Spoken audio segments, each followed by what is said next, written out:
Mr. President. Senator from Montana. Mr. President, all in 1 year, President Biden killed the Keystone XL pipeline. He banned new oil and gas leases on federal lands. Then, of course, ended up begging OPEC and Russia to produce more abroad, and then gave the green light to Russia's Nord Stream 2 pipeline. These actions diminished American energy security. It hurt our allies and empowered our adversaries. They put the United States and our partners in the crosshairs of Russia and Vladimir Putin. At the State of the Union address, I heard the president say we need more made in America, made in America, made in America. But what I didn't hear him say is we need more made in America energy, more made in America oil and natural gas. In my bill, the Supporting Made in American Renewable and Traditional Energy Act, or the Smart Energy Act, will help get the United States back on track and ensure that our country remains not only energy independent and energy secure, but become a global energy dominant player. My bill supports an all of the above American energy portfolio. And I want to emphasize that. It's an all the above American energy portfolio. It doesn't exclude renewables. It includes renewables by requiring the Biden administration to restart oil and gas leasing and kickstart renewable energy development on federal lands and waters. Because now more than ever, we need to be supporting American energy development to help lower energy costs for American families and support our allies. Take a look at what's happening in Europe and Russia as it relates to energy prices and national security, all of which, of course, are interconnected. We should examine what Germany has done over the course of the last 10 to 15 years as an example of what not to do. And by the way, it takes, I guess, a war on the doorsteps of Germany to suddenly provide clarity for the Germans to see, yep, they need to be increasing their investment in NATO. And now they just in the last 2 weeks decided they are going to permit 2 new LNG ports. While looking in the rearview mirror, they shut down 11 nuclear plants, shut down coal plants. We're not moving forward with LNG plants. Instead, they wanted that Nord Stream 2 pipeline built to Russia. Well, they've changed their thinking on it. We can't let America get to that same point of following this path of a very dangerous ideology of shutting down made in America energy. Because as Europe has continued to stop investing in traditional energy, they've become more dependent on adversaries like Russia for energy, and now the cost of energy is skyrocketing. Sadly, this indeed is a sneak peek on the path America is headed down if the Biden administration continues to stonewall traditional American energy development. We can't let this happen. And listen, I support an all-of-the-above energy portfolio. I'm grateful I represent a state that has all-of-the-above energy. We have bright skies, we have solar potential, we are a headwater state, we have amazing hydro resources. We've got winds that blow off of, come off of our mountains for wind energy. But all-of-the-above approach includes not just renewables, but oil, gas, nuclear, and coal. And that's why it's critical that we pass my bill today to promote renewable and traditional energy here in the United States. It's good for growing jobs, strengthening our energy security, supporting our allies, keeping a reliable and cost-effective source of energy for the American people. Mr. President, the question we should all be asking ourselves is, do we want the world to be looking to Russia for energy or to the United States for energy? My bill supports the latter, and I urge my colleagues to pass it. So I ask unanimous consent that the Committee on Energy and Natural Resources be discharged from further consideration of Senate Bill 3214, and the Senate proceed to its immediate consideration. Further, I ask unanimous consent that the bill be considered read a third time and passed, and that the motion to reconsider be considered made and laid upon the table. Is there objection? Reserving the right to object, Mr. President. The senator from Massachusetts. Thank you, Mr. President, very much. Mr. President, I rise today to object to the motion from the senator from Montana to pass this bill through unanimous consent. This push to put every square inch of federal land up for sale is not a new one. It's the plan of the American Petroleum Institute from the beginning of recorded time. And it's not helping the Ukrainians in their fight. It's not helping our European allies. It's helping inflate the profits of big oil and big gas companies. In 2021 and 2020, we exported more crude oil and petroleum than we imported. Since 2015, when every Republican on their side lifted the ban on the exportation of American oil, that's what they wanted as their plan with the American Petroleum Institute, we now export 8.6 million barrels of oil out of our country every single day. So, without question, whenever I hear anything about energy independence, well, that was the natural consequence of lifting the ban on the exportation of our oil. And now it's up to 8.6 million barrels a day. As a matter of fact, in 2021, we actually exported 650,000 barrels of oil a day to China as we were importing 600,000 barrels of oil a day from Russia. Because that's what the American Petroleum Institute wanted, a globalization of this oil market with the American consumer, the American economy just caught ultimately in an economic crossfire, which is where we are right now. We give China our natural resources so that they can produce finished product, and meanwhile we have to import 600,000 barrels of oil from Russia to make up for that, which they then use to pay for the planes, for the Navy, for the infantry, right now working to destroy the democracy of Ukraine. So the answer is for the United States to chart a new course. In 2021, 2020, 2019, 2018, we exported more natural gas than we imported.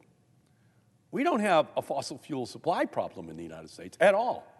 We are supplying fossil fuels all around the world right now. We are sending our fuel to Japan, to China, to South Korea.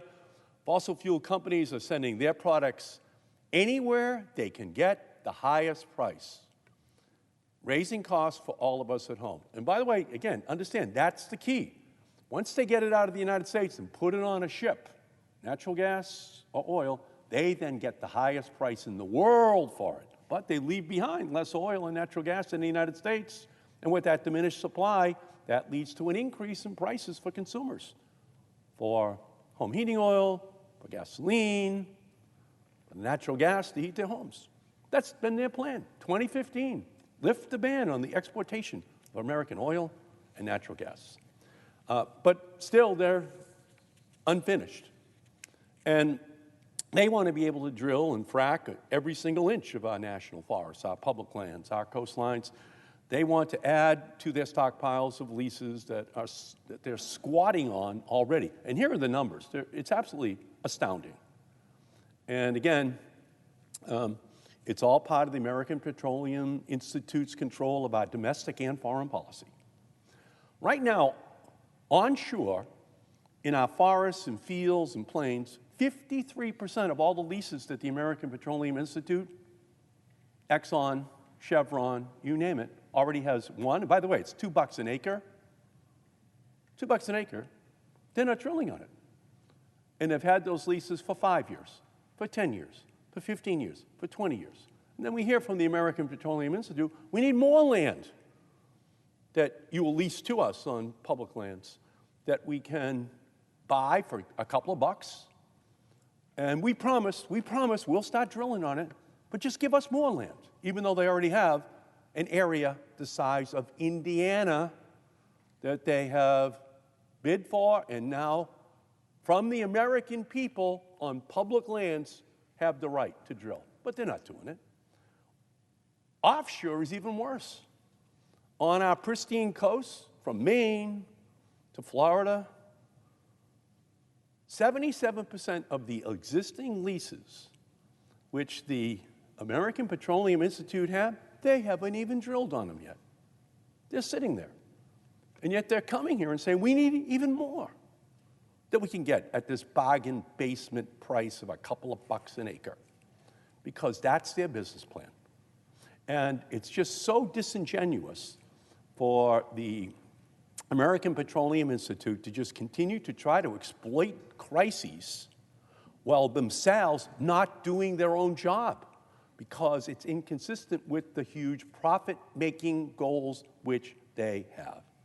Using the crisis in Ukraine and rising oil prices to push for more pro-oil policies doesn't make sense. Our oil addiction is what added more than $17 billion to Putin's pockets last year. Let me just say that. We, in the United States, at the gas pump, sent $17 billion to Putin for his war machine just in 2021. So let's just not pretend that we need to plunder every inch of our country in order to protect our allies or lower gas prices. Oil and gas companies want to frack and extract so they can continue to send American fuels abroad while they plead energy independence and send that to China as the highest bidder. That's not our plan. It can't be our plan. We have to have a true clean energy independence that helps rid the world of Putin's business model and leads the way to an American-led international clean energy revolution.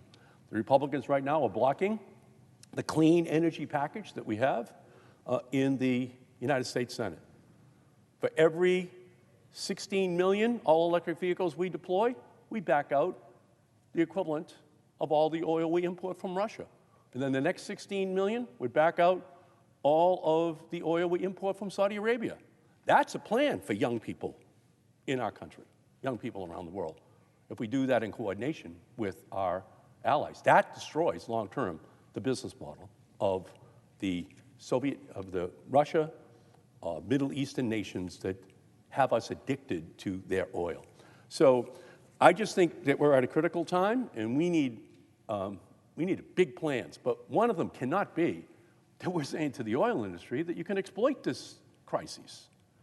Because if they're serious, and I'll just finish on this note, when we debated in January 2015 the Keystone Pipeline, I made the amendment here on the Senate floor saying that if we build this Keystone Pipeline, that we have to keep all the oil here in the United States. It's the dirtiest oil in the world, the tar sands of Canada, and a straw that they wanted to build right through the United States with all the environmental risks taken by the American people to then export it. So my amendment said that if we build this pipeline, take all the environmental risks, that the oil should stay here. Every single Republican voted not to keep it here. They all said that that oil can be exported to any country in the world. And secondly, back when I was in the House of Representatives, I would make the amendment each year. If you want to drill off the coastlines of the United States, then any oil which is found has to stay here in America. Otherwise, the beaches, the fishing industries of the United States take all the risks, and the oil companies reap all the profits by putting that oil or natural gas on the international markets. And every Republican voted no. We're not going to have a ban on the exploitation of that oil and gas, even though it endangers, the drilling would endanger the beaches, the fishing industries of the United States. So it's always been about an export strategy. And that's all this is as well. Just an attempt to get more leases that they would then hoard, squat on, wait for the price to go higher, and then in their own good time, they would begin to drill. But it would only be in their interest, not our national interest. So as a result, because of the long, unfortunate history of the relationship between the American people and the American Petroleum Institute, Mr. President, I object. Objection is heard. Mr. President, Senator from Montana. just very concerned. Clearly, we have two different philosophies and strategies moving forward as we deal with the crisis that's unfolding in Europe and Ukraine. We need more made in America energy. It's the Green New Deal, purely clean energy and not including an all the above energy portfolio that I believe is a very dangerous direction to head. As we've seen exactly what Germany has encountered over the course of the last 10 years. They marched down that path, and now they find themselves in a very, very dangerous position. And they've had to reverse course because they had the same kind of ideals that Senator from Massachusetts was talking about. And now they've had to wake up and look at the reality of the situation and change course. And by the way, it's not every inch. This bill simply says we need 4 lease sales. We're asking for a minimum of 4 lease sales. That's what we're asking for. And when the president shuts down the Keystone Pipeline, shuts down oil and gas leasing in this country, combined with what we see going on with FERC as being major impediments to building more pipelines, combined with nominees and those who have been appointed in the Biden administration who are very anti-oil and gas, it chills the capital markets. This is a long-term direction we've got to continue to go down. And again, this bill also includes wind, solar, and geothermal priorities as part of it. So it's all the above. I just think it's very dangerous to say we're going to bet the nation's future on only one segment of the energy economy and not also ensure we have oil and gas and coal as part of our broader portfolio. Just ask the Germans if they thought that was a good idea when they went down this path 10 to 15 years ago. Mr. President, thank you. Mr. President. Senator from Massachusetts. Thank you, Mr. President. Just in response to the senator, we have never had an all of the above strategy, truly. We've had an oil above all strategy. That's the problem that we have. That's the hole that we've dug for ourselves. And it's time for the United States to finally put a plan in place that backs out the imported oil from Russia, backs out the imported oil from the Middle East, and the only way we can do it is if we pass the climate provisions in President Biden's plan. And by 2030, the goal is to have 40% of all of our vehicles being all electric. No oil, no gasoline. And you know what that does? It destroys the business model of Russia.